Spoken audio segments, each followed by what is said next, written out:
오늘 함께 살펴본 말씀은 말라기 3장 7절부터 12절까지의 말씀입니다.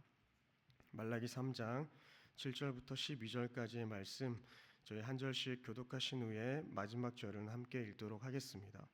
말라기 3장 7절부터 12절 말씀입니다. 제가 먼저 읽겠습니다. 선지자 하박국이 묵시로 받은 경고라. 죄송합니다.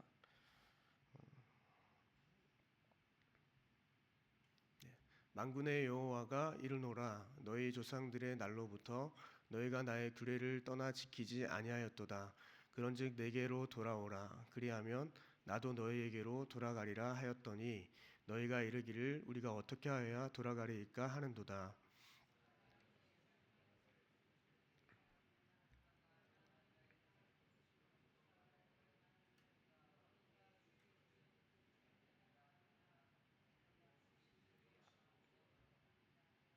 너희 곧 온 나라가 나의 것을 도둑질하였으므로 너희가 저주를 받았느니라.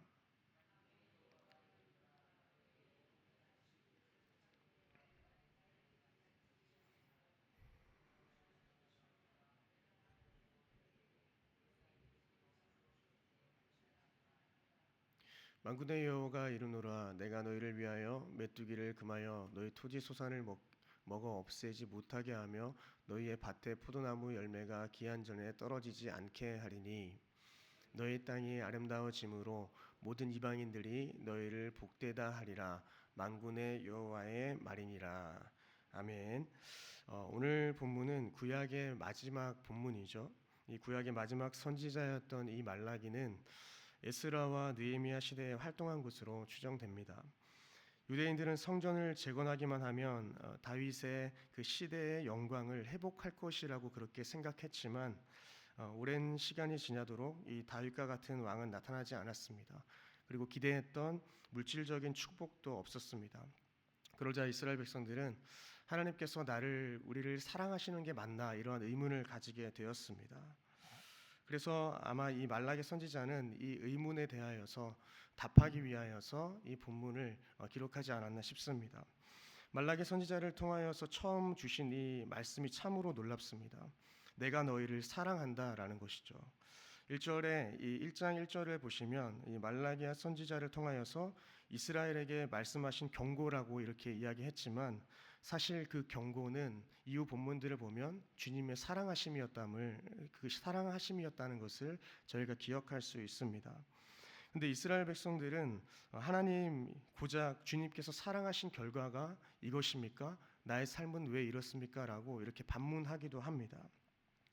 근데 사실 자신들이 그 삶을 돌아보아야 했을 것입니다.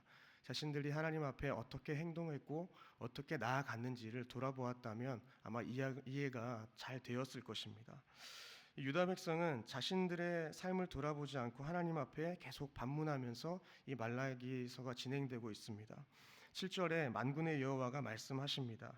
너희가 나의 규례를 떠나 지키지 아니하였다. 그러니까 너희가 돌아와라 라는 것입니다. 이러한 하나님의 부르심에 이스라엘 백성들은 어떻게 반응하고 있습니까? 우리가 어떻게 하여야 돌아가겠습니까? 라는 것입니다. 그런데 이 말의 의미는 저희가 느끼는 것과는 조금 다릅니다. 이 말은 주님 말씀만 하세요. 제가 잘못한 것을 저에게 알려주시면 제가 주님께 돌아가겠습니다 라는 그러한 회개의 대답이 아니었습니다. 진심으로 하나님께 돌아갈 마음이 있어서 물어보는 것이 아니라 하나님의 규례를 떠났다는 하나님의 지적을 인정하지도 않고 회개할 마음조차 없으면서 주님께 따지듯이 반문하는 것이죠. 그래서 하나님은 이러한 백성들에게 대표적인 사례로 11조와 봉헌물을 말씀하고 계십니다. 말라기 3장 8절을 보시면 사람이 어찌 하나님의 것을 도둑질하겠느냐라고 기록합니다. 하나님은 11조와 봉헌물을 드리지 않는 것이 도둑질이라고 말씀하고 계십니다. 그러면서 하나님은 만일 백성이 진심으로 회개했다면 회개의 증거로 온전한 11조를 드려야 한다라고 기록하는 것이죠. 온전한 11조는 무엇입니까? 크게 두 가지로 이야기할 수 있는데 하나는 소득의 10분의 1을 의미하기도 하고 또 더 나아가서는 모든 소득의 10분의 1을 의미하기도 합니다. 어떤 종류의 소득과 관계없이 10분의 1을 다 바쳐야 한다는 것을 의미하는 것이죠. 그래서 신약 시대 서기관들과 이 바리새인들은 아주 사소해 보이는 박하와 근처의 11조까지 드린 것이 바로 이를 증명하기도 합니다. 저희도 오늘날 온전한 11조를 드리기를 소망합니다. 11조는 율법이 주어지기 훨씬 전부터 이 아브라함이 살렘왕 멜기세덱에게 전리품의 10분의 1을 바친 데서 유래했습니다.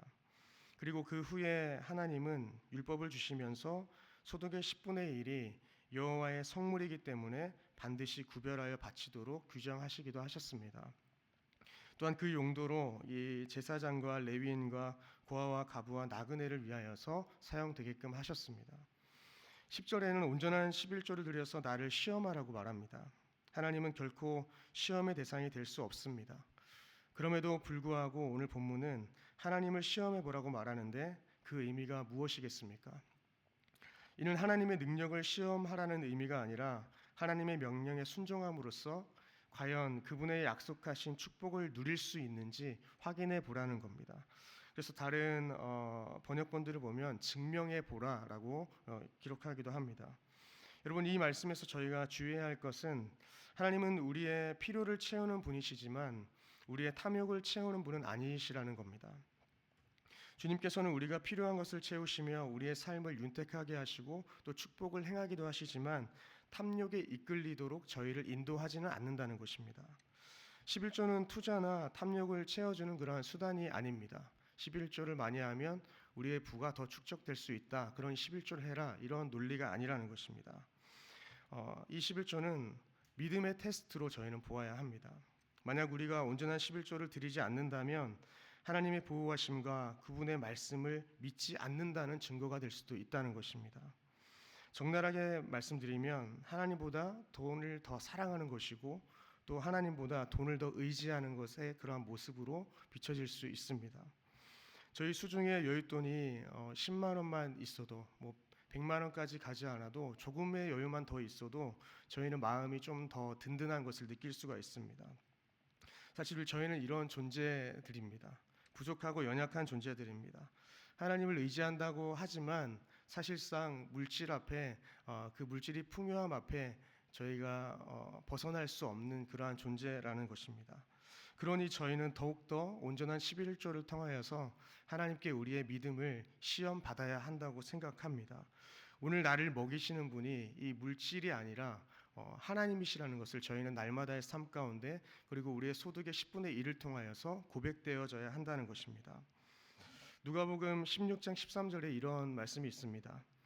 지파인이 두 주인을 섬길 수 없나니 혹 이를 미워하고 저를 사랑하거나 혹 이를 중히 여기고 저를 경히 여길 것임이라. 너희는 하나님과 재물을 겸하여 섬길 수 없느니라 라고 분명하게 기록하고 있습니다. 돈이 그만큼 힘이 있으니 하나님과 재물이 비교되고 있는 것 아니겠습니까? 저희 모두 두 주인을 섬기는 것이 아니라 하나님 한 분만을 사랑하고 재물을 미워하는 삶을 살아가는 저희 모두가 되었으면 좋겠습니다.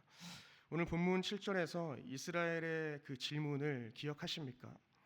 우리가 어떻게 하여야 돌아가리이까?